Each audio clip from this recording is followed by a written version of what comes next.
जय हिंद प्यारे बच्चों, मैं मोहम्मद परवेज कुरैशी अपने YouTube चैनल मैथ्स से बाय MPQ में आप सभी का हार्दिक स्वागत करता हूं। हम लोग IMP क्वेश्चन सीरीज में एक नया क्वेश्चन लेने जा रहे हैं। देखिए आप बच्चों बोर्ड पर क्या लिखा है, right all the types of binary relation on A set. यानी आप हिंदी में ऐसा कह सकते हैं बच्चों, समुच्चय पर द्विचर संबंध के सभी प्रकार लिखिए। तो प्यारे बच्चों इसके 4 प्रकार होते हैं। पहला वाला होता है रिफ्लेक्सिव रिलेशन, जिसे हम हिंदी में बोलते हैं स्वतुल्य संबंध। दूसरा होता है सिमेट्रिक रिलेशन, जिसे हम बोलते हैं हिंदी में सममित संबंध। और तीसरा होता है ट्रांसिटिव रिलेशन, यानी कि संक्रमक संबंध। और चौथा और सबसे आखिरी रिलेशन जो होता है वो होता है अस्वतुल्य, यानी कि इररिफ्लेक्सिव रिलेशन। तो हम इन चारों टाइप के प्रकार को हम अच्छे से पढ़ेंगे, चारों जो टाइप है उनको अच्छे से पढ़ेंगे। आप देखिएगा ध्यान से। पहला वाला बच्चों होता है स्वतुल्य संबंध, यानी कि रिफ्लेक्सिव रिलेशन। तो करना क्या है, ये थ्योरेटिकल क्वेश्चन है देखा जाए तो हम क्या करेंगे, हम यहाँ पर लिखेंगे समुच्चय, है ना बेटा। हम यहाँ पर लिखेंगे समुच्चय ए पर, ठीक है, द्विचर संबंध। क्या लिखेंगे, यहाँ पर लिखेंगे द्विचर संबंध, द्विचर संबंध। समुच्चय ए पर द्विचर संबंध क्या है उसका नाम, उसको हम बोलते हैं आर। समुच्चय ए पर द्विचर संबंध क्या कहलाता है, स्वतुल्य, यानी कि रिफ्लेक्सिव। क्या लिखेंगे हम, यहाँ लिखेंगे बेटा स्वतुल्य, यहाँ लिखेंगे स्वतुल्य संबंध। स्वतुल्य संबंध कहलाता है, कहलाता है, ठीक है प्यारे बच्चों, कहलाता है यदि। क्या हो जाएगा यहाँ पर, यदि। कब, जब ऐसा हो, ए आर ए।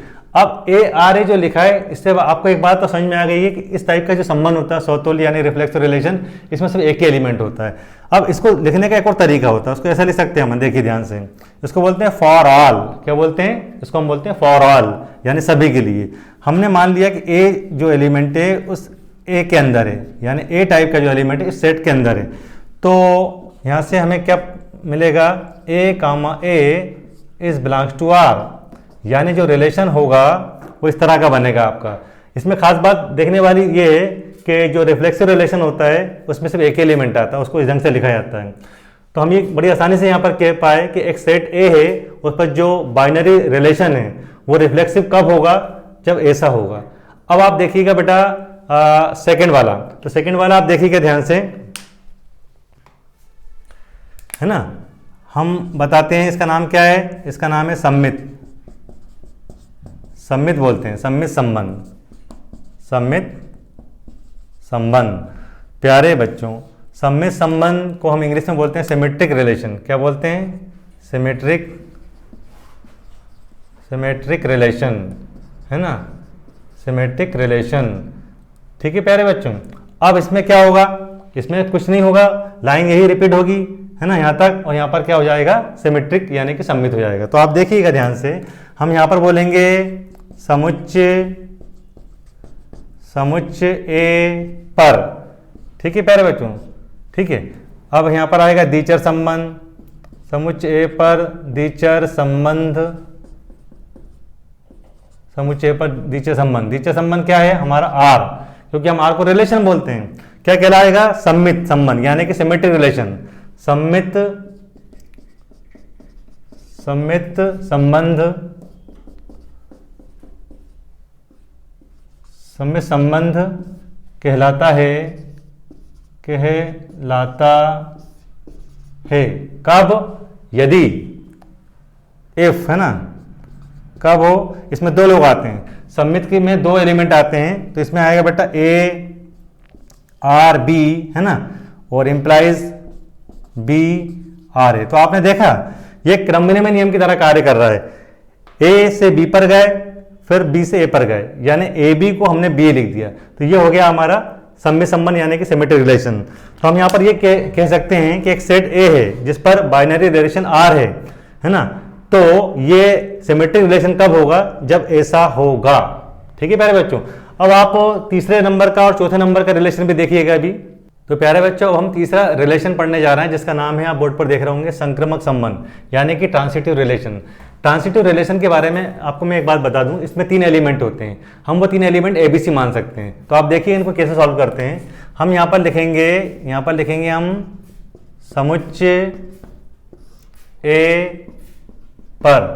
कौन सा संबंध बेटा? द्विचर संबंध, यानी कि द्विचर संबंध। समुच्चय ए पर द्विचर संबंध, द्विचर संबंध को हम बोलते हैं बाइनरी रिलेशन। समुच्चय ए पर द्विचर संबंध संक्रमक संबंध कहलाता है। द्विचर संबंध कैसे लिखते हैं हम? आर से। क्या कहलाता है ये? देखिए संक्रमक संबंध। क्या लिखेंगे यहां पर हम? संक्रामक संबंध। संक्रमक संबंध कहलाता है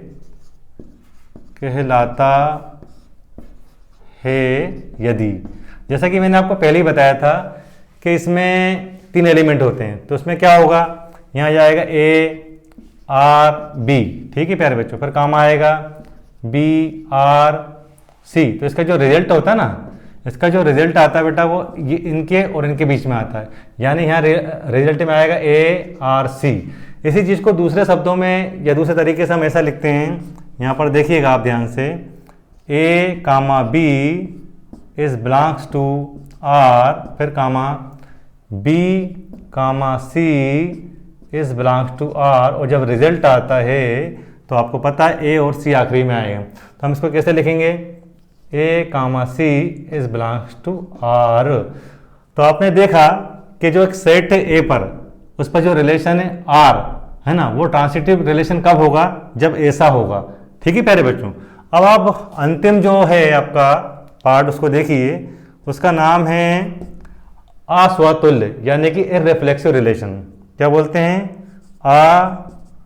अस्वतुल्य, है ना, अस्वतुल्य।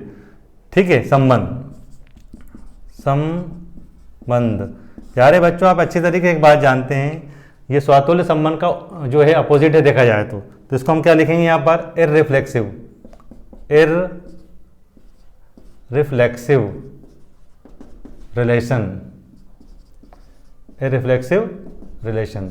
तो आपने देखा कि जो हमने सबसे पहले वाला जो पार्ट पढ़ा था जिसका नाम स्वतुल्य है, यानी कि हमने उसमें देखा था कि एक ही एलिमेंट आता है, ठीक उसी का अपोजिट है। तो आपको कुछ नहीं करना है, एक लाइन लिखना है बस। आपको ऐसा लिखना है कि समुच्चय ए पर क्या? द्विचर संबंध। यहाँ पर आ जाएगा हमेशा की तरह द्विचर संबंध, उसका नाम क्या है? आर। क्या कहलाता है? अस्वतुल्य, यानी कि यहाँ पर क्या लिख देंगे हम? अस्वतुल्य संबंध कहलाता है यदि।